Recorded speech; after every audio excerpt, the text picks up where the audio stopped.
At Third Space Charity, we support a mentally resilient community by offering accessible counseling care to young adults between the ages of 18 and 29. This is Mental Health Matters, where we discuss topics and services related to mental health and wellness in our community.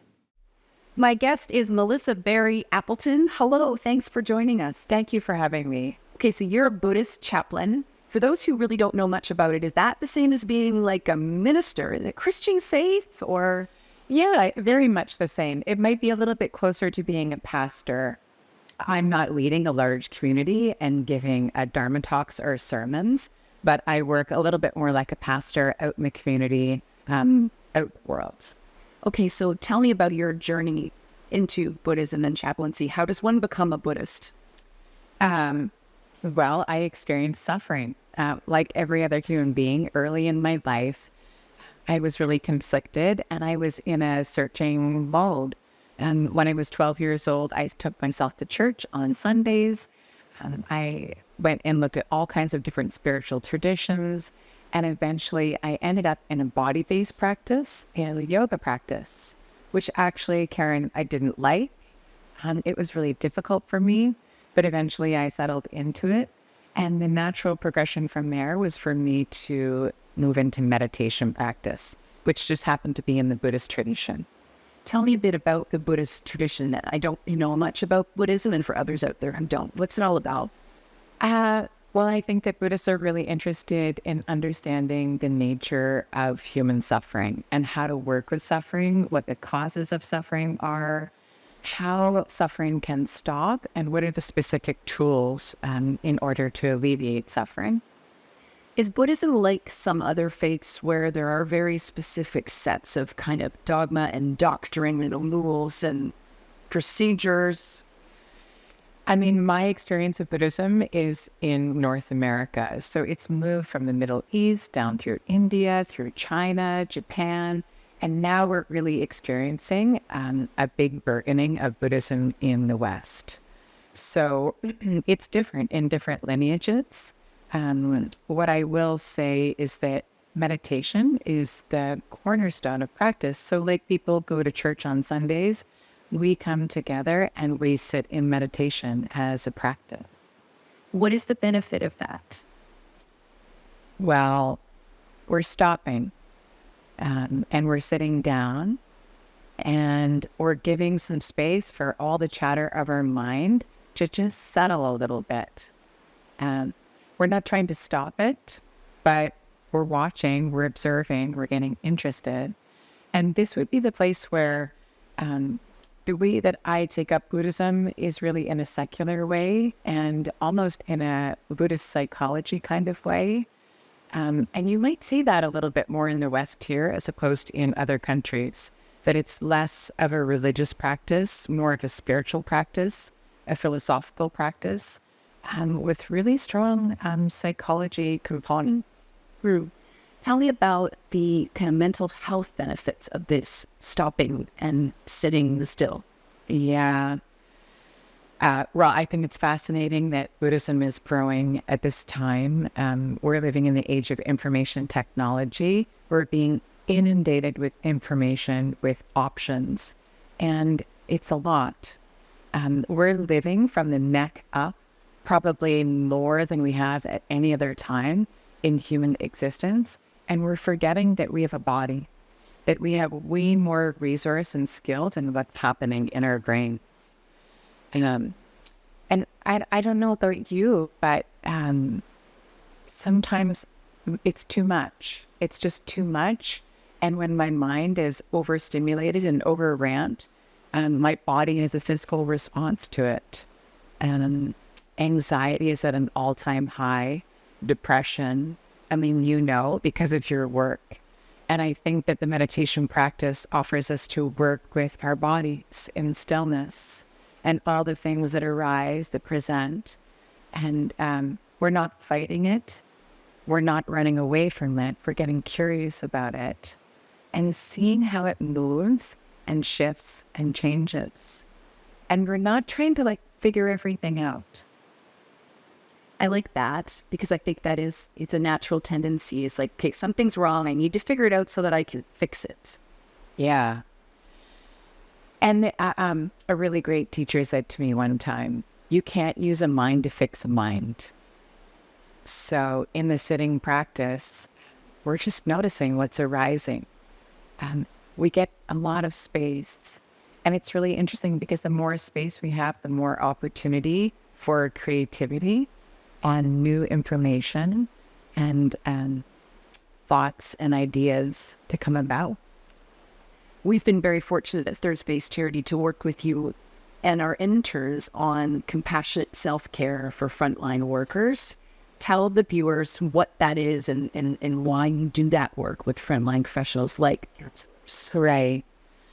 I think it's become so much more clear to me as a result of the pandemic, watching my friends, watching community members who are healthcare providers and care providers in homes, meaning with family members, how much people suffered, how much burnout that was even happening prior to the pandemic has been exacerbated, and the suffering is really intense. And there's this big buzzword of self-care, which actually, it's really hard for me to digest that because there's almost no such thing as self-care. There's collective care. The way that we take care of ourselves is also the way that we take care of the world. It's how we take care of our family members. And so it's this interdependent kind of thing. So the compassion training is really about learning how to come alongside the suffering of other human beings without burning out. And what happens is, if we're tuning to other people all day long as care providers, and we're not tending to our own bodies, it's like plugging in too many plugs or appliances into a plug socket, and eventually the fuse goes, and we fry. And then what happens is we're at risk of causing ourselves harm with burnout, and we're at risk of causing harm to the people that we serve. And it's also like, if you're working incredible hours as a physician, as a counselor, a psychologist, and you've got this thing to do where you're supposed to do self-care at the end of the day, and you come home after 16 hours, 12 hours, whatever it is, and it's like, oh, now I need to do self-care, and all you want to do is crawl into bed and put on the Netflix, right? It's a lot to ask to do self-care. And so I've had the beautiful gift of working with incredible teachers and professors on what it means to be able to do collective care in this body, in the body that I'm sitting with, on a moment-to-moment basis, so that I'm priming my body, tending to my body and the person that I'm with. And I don't have this task of having to do self-care when I clock out at the end of the day. Right. I think that's an excellent point, because people talk about self-care as take a walk, have a bubble bath. And yeah, I like a bubble bath as much as the next person, but that does not help all the stuff that's spinning around my head in a real and solid way. Yeah. Yeah, we're living in an incredible time where we're learning an enormous amount about trauma and how trauma impacts us. I'm saying the word trauma, but it has many different faces and many different levels all the way across the spectrum. I don't know. I'm thinking it's almost impossible to be a human being and not experience some level of trauma. So to know how it impacts our bodies and how to work with it on a moment-to-moment basis so that it doesn't embed in our bodies and cause problems that we have to unpack in really big ways later on is really important. Is there any way to give me some examples of those moment-to-moment, like do you have strategies or sort of things, tools that you provide or teach people for that? I think probably the most impactful tool that I use is one that I learned when I went to Appleton Zen Center and took the Grace training model with Joan Halifax, Cinda Rushton, and Anthony Bach, both physicians. And it's an incredible model that uses an acronym on how to work with attunement on a moment-to-moment basis. And I went and I spent 5 really intense long days working with frontline workers and physicians from all around the world. And we learned how to take this acronym and this model and condense it down almost into like 60-second intervals so that we could use it in clinical work all day long. I also think it's amazing as a parent, Karen. I have 3 teenagers, and I use this as I'm moving around the kitchen, working through transitions from out of my house to into my house. And it's really incredible. And it's really when I teach, when I work with third space interns, when I work with people in the community, and when I'm going to be teaching with physicians at Kelowna General Hospital. I know it took you 5 intense days. Is there like a quick summary of what the GRACEs stand? Yeah. I'm putting you on the spot. Yeah, it's okay. So the G is gathering attention. So it's like this big inhale. With somatic, we remember our bodies. Inhale, gather attention. Exhale, drop into the body. So we're remembering, oh, great, I'm in this body here right now. And then the R is remember why I'm here right now doing this work. And this one I find so tender and so important, especially when working with frontline workers. It's like, tell me about why you're doing this work. Not for, med school was just a natural progression or what my parents expected of me. No, tell me from your heart, why are you doing this work? And then the A is attuning to this body, being able to attune from the feet all the way up to the head, from the head all the way back down. And then also attuning to the person that I'm sitting with or working with. I might even have to attune to more people. And I'm able to attune to both. I'm also able to identify that even in the presence of really intense situations, intense emotions, particularly with people that I'm working with, it's not me, it's them. I can have this incredible empathic resonance and care so deeply, but I remember that there's 2 bodies here. It's not like compartmentalization. It's just a recognition that there are also separate parts here and deep connection. Know the 2. The C is to consider what I don't know in this particular moment. We're so trained because of all the education that we're required to have in this world. You need to know. And can we just stop for a minute and consider what we don't know? To not hold so fast to a position, to really open up the lens. My gosh, what don't I know about this person, about their past? And it has this incredible, tender way of humbling me. It really sets the stage for compassion in what I don't know. And then I'm going to hold that. And I'm also going to consider, okay, but there's some things I do know here. There's some skill I have, some expertise, some knowledge. And I'm going to hold those 2 in an incredible balancing way. And from that equal balance, there's usually an incredible wisdom that comes up. How am I going to serve? I'm going to consider, how will I serve? It might mean a forward step. It might mean a backward step. It might require some kind of skill. It's probably going to require some kind of courage for sure. And then the E, the end, is that I'm going to engage. So I engage in whatever way serves. And then here's the really critical piece. There's going to be an ending. And I need to be really clear when the ending is arriving. Let the end happen.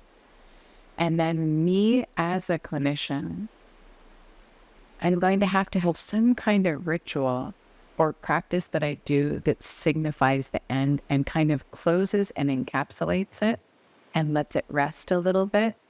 it usually has some kind of physical practice to it so that we're working with the body. Because that's where trauma has this sneaky skill of embedding. And it also primes me to really be prepared for the next person that I'm going to encounter. And I've kind of released some of the residue and intensity of the interaction that I just had. True. And that, you make it sound so simple, and yet it's incredibly complicated. But I think once you practice it enough, the idea that you can use that in a moment of busyness or chaos to just bring you right back, like you say, into that body, but also with the people. Yeah. I mean, I spent lots of time training in it. I come back to it over and over again. I rely on my sauna of practitioners where I go and train in the States. We also have a community of practitioners here in Kelowna that we support each other in this practice. And, you know, interestingly, Karen, I think I'm going to go and take the training again. It's not a training that's going to end and be complete. I am fully committed to keep diving into it for the rest of this lifetime. I love it. Well, I think the world is lucky to have you in it, doing this sort of work. If people wanted to learn more about the work that you do, or even about your chaplaincy, how can they get that information? They can get it on my website. I'm not super savvy with the website thing and all the promotion. You can find the information there. And also, you can email me, but you can also pick up the phone and call me. I'm really committed to meeting with people and talking with people voice to voice. So just pick up the phone. Listen, well, yes, for talking to us today, and thanks for doing the work you do and sharing your gifts with the world, but also with our interns at Thirds of Easteri. My pleasure. Thank you to you, and helps me learn and grow. And my guest is John Downs. Welcome, John. Thanks for joining me. Thank you, Karen. Nice to be here. So you're a music therapist, and I'm sure you get the question a lot because people maybe haven't heard of it. What's music therapy?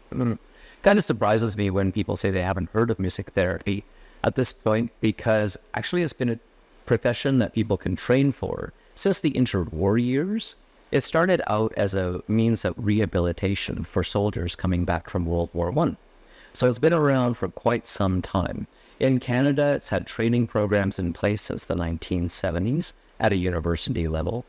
And just to give you an example about how many music therapists there actually are now, I got in as a certified music therapist in the first 100, so I'm number 99. But these days, people's numbers are well into the thousands of music therapists working in various facilities, in private practices, and addressing all sorts of concerns and issues that people might have across the spectrum, from physical to cognitive to social needs to spiritual needs. It's pretty broad, very broad spectrum. Many music therapists tend to specialize in a few different client populations. For myself, I'm working primarily now in long-term care. And so these are people anywhere from their mid-50s with health concerns right up into, I think one of my oldest individuals I work with right now is about 106. Yeah. So I don't know, that doesn't explain what music therapy is so much. Like I say, it changes depending upon the client population. We're not working like a music teacher would, trying to obtain a certain level of musicality. Instead, we're using music, which is this very powerful tool of engaging people, to work on goal-related improvements. So that could be engaging people more socially, trying to get them out of their rooms, into the group, creating community, getting a feeling of togetherness. I do a lot of that kind of work in the care homes that I work in. It could be working with children on the spectrum for autism, teaching them, for example, if I was working with preschoolers, which I did, pre-academic skills, and getting them set to get into the regular school system. And I did this all through musical means. And you might ask that question, like, why music? It's because it's so engaging. So many things can seem kind of like work, trying to teach a skill. If you can translate that into a musical experience, then people can be more engaged by it and more motivated. I can give you specific examples if you want. Well, I'm curious. So for you, say you're working with a younger child, maybe they're on the autism spectrum. What does a session look like? And do you use instruments? Do you sing? Do you bash on pots and pans? How does that look? Whatever kind of works, yeah. When I was doing that work in Edmonton, I would typically arrive at a person's home where they had an interventionist working along with the child. And I would have a program of about 20 minutes to a half an hour for these children. It was formatted, so I did put it into kind of structure. So there was always a hello song to begin and always a goodbye song to end. And in between, I was working with them for various skill sets. This required a lot of creativity on my part because they were working on things like learning directionality, prepositions, or opposites, or story sequencing. And all of those things I would bring materials for, put the cognitive task into the format of a song. Songs have repetition, but that's kind of okay because it's pleasant. It's got rhythm, it's got harmony, it's got all these things that engage children and keeps their attention longer. And then the information that's part of that music sinks in. Right.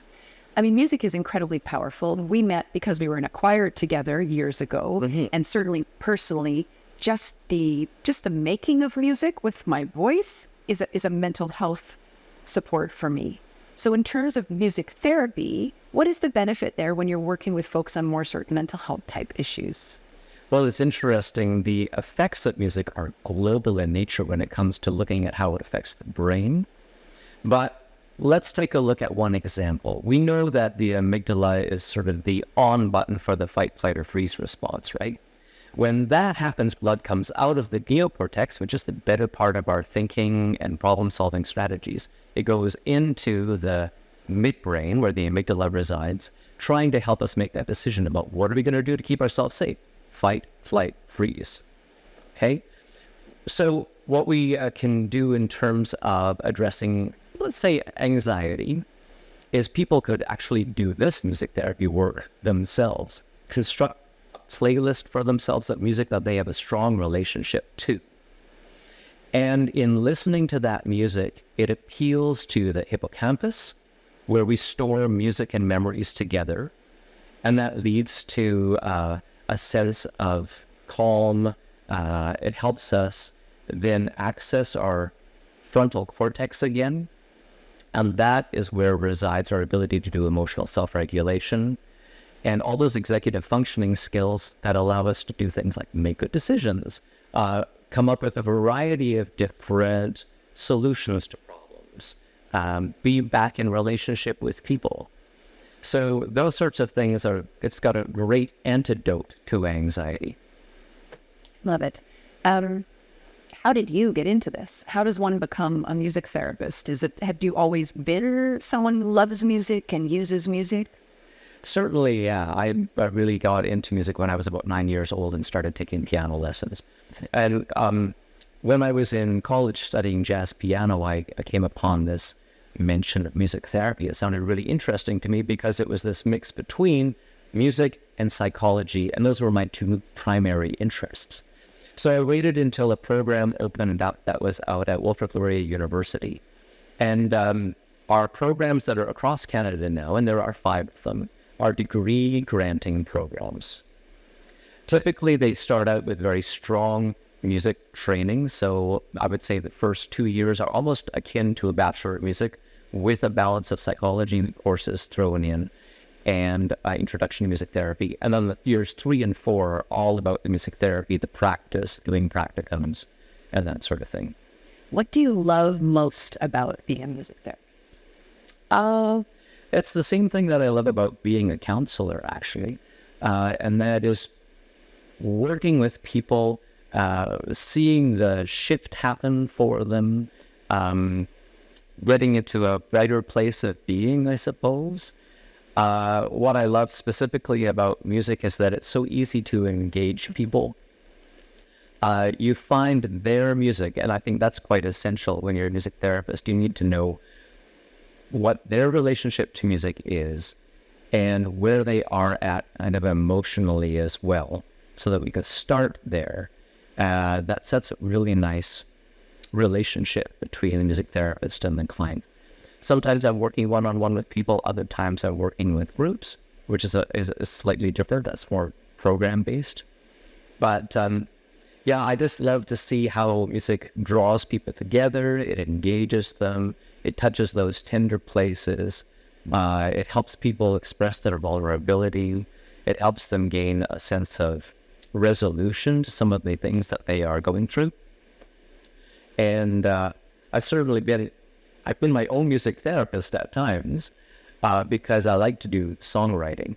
And oftentimes it's through that act of writing songs for myself that I've created a sense of resolution around an issue that I was grappling with. And it wasn't really working just with the, rumination that was going along in my head. Yeah, I get that. What is the most challenging part of the work for you? The challenging part, for music therapy, it's probably just not burning myself out.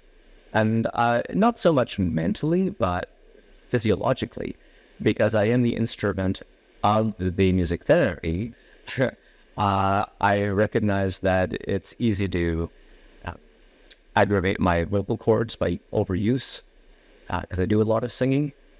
So how do you look after yourself then? We talk a lot on this show about self-care, that sort of buzz phrase. How do you look after yourself knowing that you are the instrument of your success in your work?